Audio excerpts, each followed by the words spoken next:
Narcissistic borderline പോലെയുള്ള ടോക്സിക്കായ വ്യക്തികളെ deal ചെയ്യാനുള്ള ഒരു സൈക്കോളജിക്കൽ മെത്തേഡാണ് ഗ്രേ റോക്ക് മെത്തേഡ്. ഇത്തരം ടോക്സിക്കായ വ്യക്തികളുടെ ബിഹേവിയറൽ ട്രിഗേർഡായി നിങ്ങൾ ഒരുപാട് ഇമോഷണലി റിയാക്ട് ചെയ്യുന്നത് അവർക്ക് നിങ്ങളെ കൂടുതൽ മാനിപ്പുലേറ്റ് ചെയ്യാനുള്ള അവസരം ലഭിക്കുന്നു.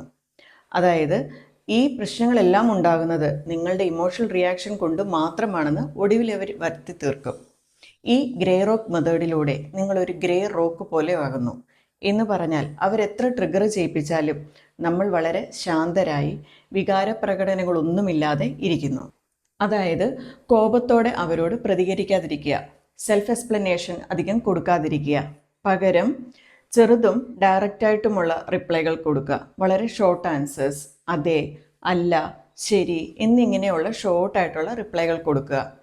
അവരോട് ഇമോഷണലി അധികം റിയാക്ട് ചെയ്യാതിരിക്കുക. അവർ സൃഷ്ടിക്കുന്ന ഡ്രാമയിലേക്ക് നമ്മളത് സ്വയം ചെന്ന് വീഴാനേ ഉപകരിക്കുകയുള്ളൂ. ഇവരോട് തർക്കങ്ങളിലധികം ഏർപ്പെടാതിരിക്കുക. കൂടുതൽ തർക്കിക്കും തോറും അവരവരുടെ നിലപാടിൽ ഉറച്ചു നിൽക്കുകയും അത് നിങ്ങളെ കുറച്ചുകൂടെ ട്രിഗേർഡ് ആക്കുകയും ചെയ്യും. വ്യക്തിപരമായ കാര്യങ്ങൾ ഒരുപാട് ഷെയർ ചെയ്യുന്നത് നിർത്തുക. അവരോട് സർഫസ് ലെവലിലുള്ള അത്യാവശ്യമുള്ള കമ്മ്യൂണിക്കേഷൻ മാത്രം മതി. ഈ ഗ്രേ റോക്ക് മെത്തേഡ് ഒരു പ്രശ്നപരിഹാര മാർഗമല്ല, ഇതൊരു സെൽഫ് പ്രൊട്ടക്ഷൻ സ്ട്രാറ്റജി മാത്രമാണ്. ഒരു ഹെൽത്തി റിലേഷൻഷിപ്പിൽ എപ്പോഴും തുറന്ന ആശയവിനിമയമാണ് ആവശ്യം. എന്നാൽ നമ്മളെ നിരന്തരം നമ്മളോട് തർക്കങ്ങളിൽ ഏർപ്പെടുന്ന, നമ്മളെ മാനിപ്പുലേറ്റ് ചെയ്യുന്ന, നമ്മളെ താഴേക്ക് വലിക്കുന്ന ബന്ധങ്ങളിൽ നിന്നും രക്ഷപ്പെടാനുള്ള ഒരു ടെമ്പററി സൊല്യൂഷൻ മാത്രമാണ്.